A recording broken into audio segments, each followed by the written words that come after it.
और इस ऐसे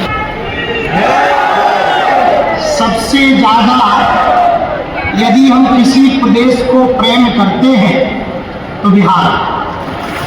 काम करना पड़ा, पूरे एरिया में सफोकेशन होने लगा, धूल धूल से आसमान छाने लगा, 22 किलोमीटर का चारों तरफ जाम हो गया।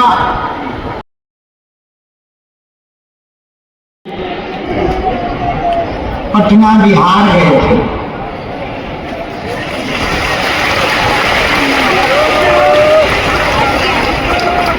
गए और आ गए।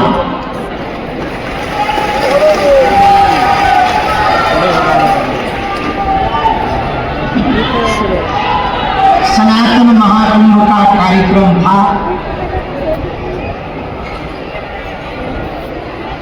बहुत बड़ा आयोजन था, देश भर के सभी संत जुड़े थे, हमारे पूज्य गुरु जी भी वहां थे।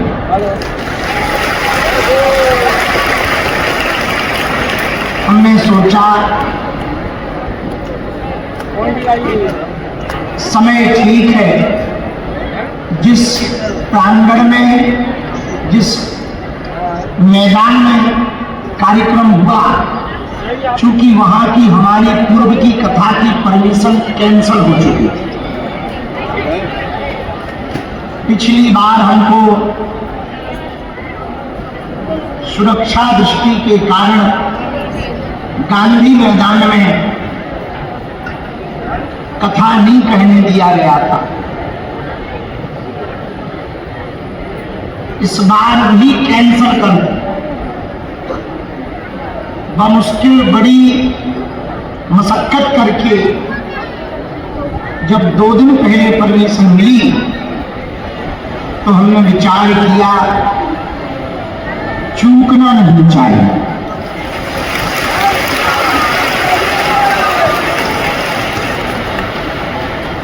दोनों हाथ उठा के बोलो हार है हार, हार है हार, हार है हार। और हम प्रेम पूर्वक जाकर के आ गए। अब बिहार का बिहार है, ज्ञान की भूमि बिहार है, विश्वविद्यालय की स्थापना की भूमि बिहार, मां जगत जननी जानकी की भूमि बिहार है, चाणक्य की नीति की भूमि भी बिहार है।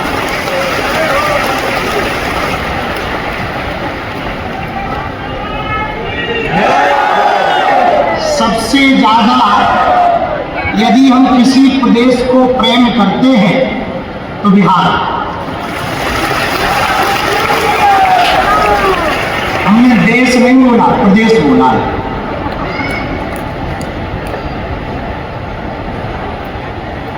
वो भोलापन बिहार वालों का, वो सहजता, वो सरलता, बिहार के लोग धन से भले ही अमीर ना हो पर दिल से बहुत अमीर हो।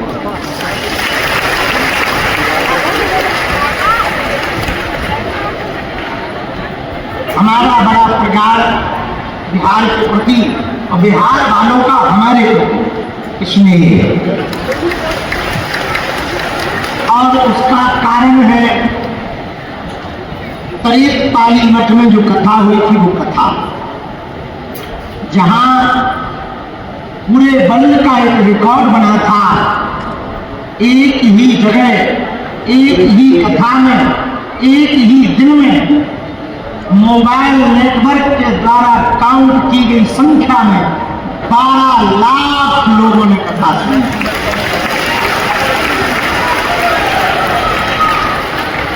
और बीच में ही कथा को विराम करना पड़ा, पूरे एरिया में सफोकेशन होने लगा, धूल धूल से आसमान छाने लगा, 22 किलोमीटर का चारों तरफ जाम हो गया, हजारों गाड़ियां सड़कों पर फंस गई, प्रशासन ने हाथ खड़े कर दिए। हमें लगा कोई अनहोनी ना हो जाए, इसलिए बीच में ही कथा को विराम करना पड़ा। पर ये वर्ल्ड रिकॉर्ड केवल बिहार में ही बन सकता है।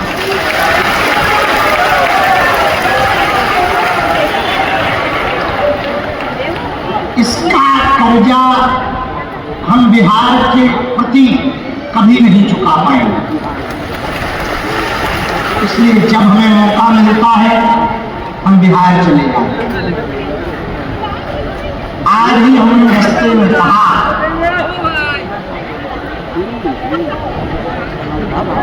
चेलों को एक मठ अपना बिहार में भी होना चाहिए।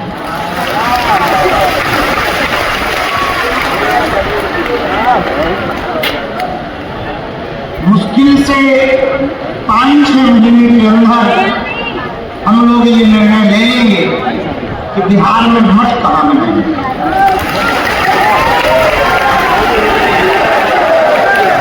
उससे क्या होगा, बहुत गरीब मिथिलांचल के लोग, मधुबनी, मुजफ्फरपुर, दरभंगा, इस क्षेत्र के लोग बड़ी दूर से 2-2, 3-3 ट्रेनें बदल करके बागेश्वर धाम आते हैं। उनके लगभग 10-15 दिन हम तक पहुंचने में लग जाते हैं। उनके ही क्षेत्र में बागेश्वर हनुमान जी का विग्रह स्थापित करेंगे। जो सामर्थ्यवान हैं वो यहाँ आ जाएंगे, बाकी 6-7 महीने में हम जाकर के उनको वही मिल जाएंगे।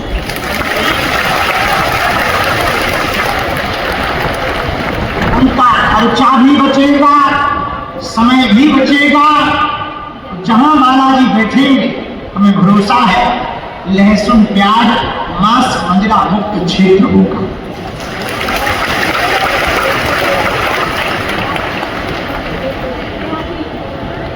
तो सुबह से हमको बड़ी देरी हो गई थी जाने में, पर आज समय से, क्योंकि हम जब गए धूम धड़ाका हो गया। लेकिन हम तोड़ते हुए गए। बिहार अपना जिस मंच पर थे, जब हम पीछे की तरफ थे तो वो धंसने लगा। तो हमें आगे भेजा गया। आगे गए तो भीड़ आगे बढ़ने लगी, तो हमें माइक दिया गया कि तुम जल्दी फ्री हो। हमने प्रवचन किए, सुख संग लिए।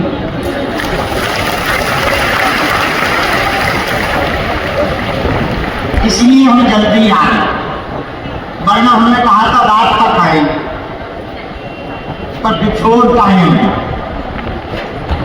कई बार आपको इंतजार करना पड़ता है, आज हमें तुम्हारा इंतजार करना पड़ता है। हिसाब बराबर। आज हमने एक बात बोली बिहार में घटना जो तुम लोगों के भी काम की, पता नहीं उसको कई लोग गलत लेंगे। हम खासकर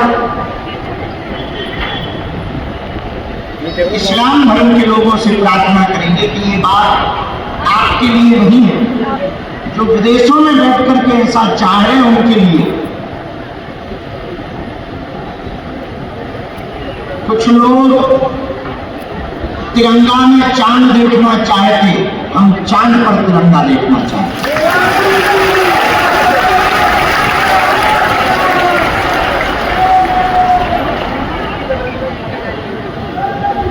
अब इसको कोई गलत तरीके से प्रस्तुत कर दे तो बात अलग है, पर चांद पर तिरंगा देखना कोई बुरी बात नहीं। यदि ये बुरी है तो हम सूर्य पर देखना चाहते हैं।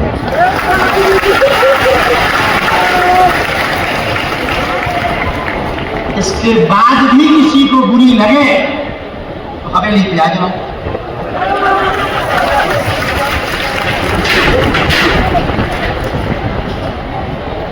हम हिंदू हैं, हिंदू हित की बात करें। हिंदू हित का मतलब केवल हिंदुओं का भला नहीं, इस देश के प्रत्येक निवासी का भला होगा।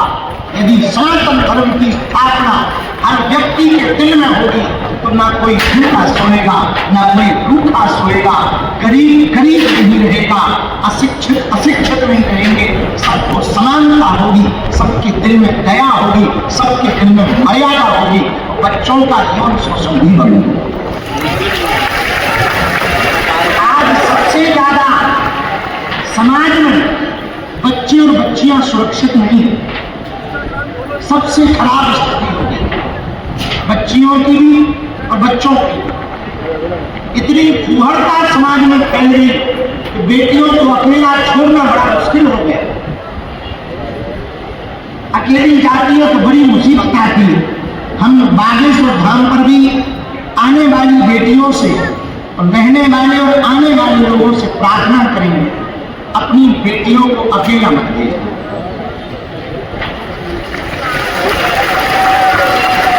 कहीं पर भी यहाँ रहने वाली बहनों से भी प्रार्थना है, बेटा तुम गुरु सेवा घर बैठकर कर लो, क्योंकि कुछ भी ऊंच नीच हो जाए बेटा हम उसको क्या जवाब देंगे भगवान। समाज भले ही हमें माफ कर देगा पर हम परमात्मा को क्या जवाब देंगे। इसलिए हमारी प्रार्थना है किसी भी माता बहन को 2-4 दिन से ज्यादा अकेला यहाँ रुकना नहीं है, कोशिश भर अकेला आना नहीं है, अकेला रुकना नहीं है, ताकि कोई भी ऐसा कृत्य ना हो कि धाम की छवि खराब हो। क्योंकि विदेशी ताकतें, विधर्मी ताकतें लगातार धाम की छवि बदनाम करने के लिए लगी। भारत में ही लोग लगे हैं, और तो छोड़ो तुम सुन के चौंकोगे, हमारे अपने लगे। हमने जानते भी जब वो लगे हमने प्रणाम भी पर भैया बाल हफ्ता इसलिए नहीं हो पा रहा, गुरु जी की बड़ी कृपा, वरना एक छोटी सी बात का पतंगड़ बना दिया जाता। इसलिए प्रत्येक बहनों से प्रार्थना है, प्रत्येक व्यक्तियों से प्रार्थना है, अकेले रुकने की आवश्यकता नहीं है। तुम्हारी धाम के प्रति हमारे प्रति गुरु निष्ठा है बेटा, हमारा आशीर्वाद है। हम जो जब तक भजन कर रहे तुम्हें भी उसका पुण्य प्राप्त हो रहे, ऐसा हम आशीर्वाद है। पर घर बैठकर भजन करो, परिवार के साथ आप सावधानी रखो। जीवन में चित्र टूट जाए तो ठीक किया जा सकता, दूसरा बनाया जा सकता, लेकिन एक बार चरित्र मिट जाएगा, दोबारा नहीं बनाया जाता।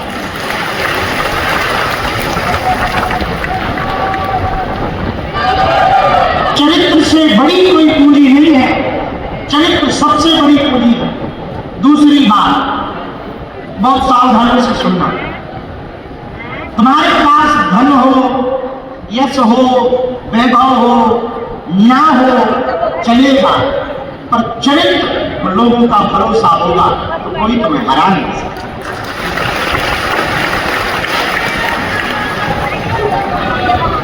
हम अक्सर अपने चेलों को एक बात बोलते हैं, खैर सब नहीं मानते, वो हमें पता है। कई हमारे चेले ऐसे हैं कि हमारे पीठ फेरने के बाद खुद की खादीश्वर बन जाते, और हमको ये भले पूर्वक पता है, पर करें क्या, मजबूरी का नाम महात्मा गांधी। मजबूरी ये है कि व्यवस्था चलानी है, यदि हम हरा दें तो व्यवस्था के लिए कौन है, सब उजड़ जाएगा। अच्छा हमारा अपना कोई है नहीं, सब चेलों के भरोसे काम चल रहा है, भगवान के भरोसे काम चल रहा है। ना तो यहाँ कोई प्रोफेशनल लोग लगे हैं, सिक्योरिटी के अलावा कोई प्रोफेशनल आदमी नहीं, ना कोई यहाँ मैनेजर है, ना कोई डायरेक्टर है, जो है तो सब बालाजी है। और मन में ये लगता है कि हम लगा तो कल में, पर महीना की वेतन खूब जाएगी, उतनी व्यवस्था बन नहीं पाएगी, ना दे पाए तो जितने का पता लगे भजन ना हो उतने की ढोलक फूके। तो हमें पता है कुछ चेले हमारे पीठ पीछे खुद ही गुरु बन जा रहे हैं। दूसरी बात हमको जो बहुत बुरी लगती है ये लगती है, हाँ कुछ आप लोगों की भी गलती है, कुछ हमें अपने चेलों की भी गलती लगती है। जब कोई हमसे मिलने आता, एक तो आप लोग तुरंत प्रणाम करने लगते। हमारी साधना का चूंकि नियम है, आपको पता भी है, हमारी मौज आती है हम प्रणाम करवा लेते हैं, मौज नहीं आती तो दूर से प्रणाम कर लेना चाहिए। गुरु की तो दृष्टि ही कृपा है। और आप लोग भी जिद करते, और जब कोई धक्का आपको देता है तो हमें बहुत कष्ट होता है। हम चाहते हैं कि जो यहां आए वो हमसे मिलकर जाए। हम चाहते हैं जो हमारे पास गुरु का तप है, हमारा निजी तप नहीं है, हमारे गुरु का जो तप है, हमारे गुरु की जो कृपा है, हमारे गुरु का जो आशीर्वाद है, तुम थोड़ा नजदीक आ जाओ उसको बनो।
और इस साइड से देख सकते हैं यहाँ पे जो सेवादार भैया जी लोग हैं सभी लोग को अंदर की तरफ कर रहे हैं। यहाँ से बाइक बहुत जुड़ा भैया।